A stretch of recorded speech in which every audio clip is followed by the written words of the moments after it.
Laura, holding up a carrot like a trophy. Look at these, John. Pure gold from the earth. If you want real health, you start with the crunch. John, grinning. The perfect vision to see how healthy my heart is. I'll take that deal. Would you like me to rewrite this scene as a more formal stage play script with stage directions? John, my colleague paints a beautiful picture, but I fear it's a mirage. I argue that the obsession with motivation in educational departments is a dangerous distraction. By focusing on keeping students excited, we have inadvertently lowered the bar for rigor. Motivation is a feeling, and feelings are fickle. If a student only studies when they feel motivated, they will fail the moment life gets difficult. Education's primary goal should be discipline, not inspiration. We are training minds to endure the boredom of mastery, not chasing the high of a motivational speech. The rebuttal. Inspiration versus habit. Laura, John, you're conflating motivation with entertainment. True intrinsic motivation is the very thing that builds discipline. A student who is motivated by a deep-seated why, perhaps a dream of becoming a surgeon or an engineer, will endure those long hours of boredom far better than a student who is simply being disciplined by a fear of a failing grade.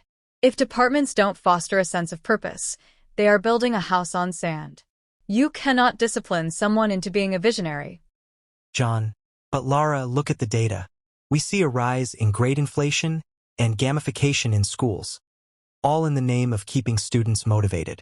We've turned learning into a dopamine-chasing app. When these students enter the real world, where there are no level-up badges or encouraging stickers, they crumble.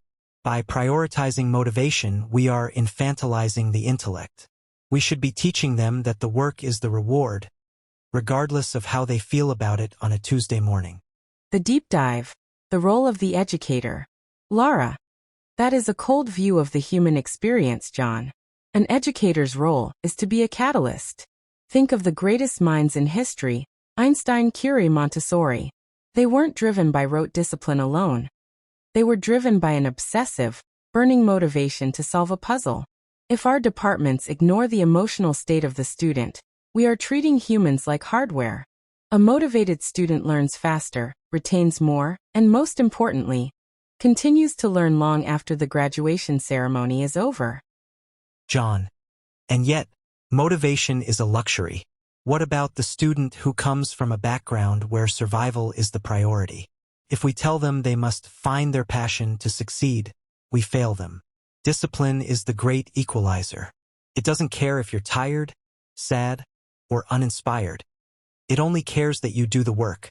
Educational departments should focus on creating robust systems of accountability. Let the motivation come later, as a byproduct of the competence they've earned through blood, sweat, and tears. Bowl. Okay, I'll admit, the color is impressive. It looks like a bowl of rubies. John, offering the bowl. Exactly. And I'll admit your carrots make a better snack for a long drive. How about a trade?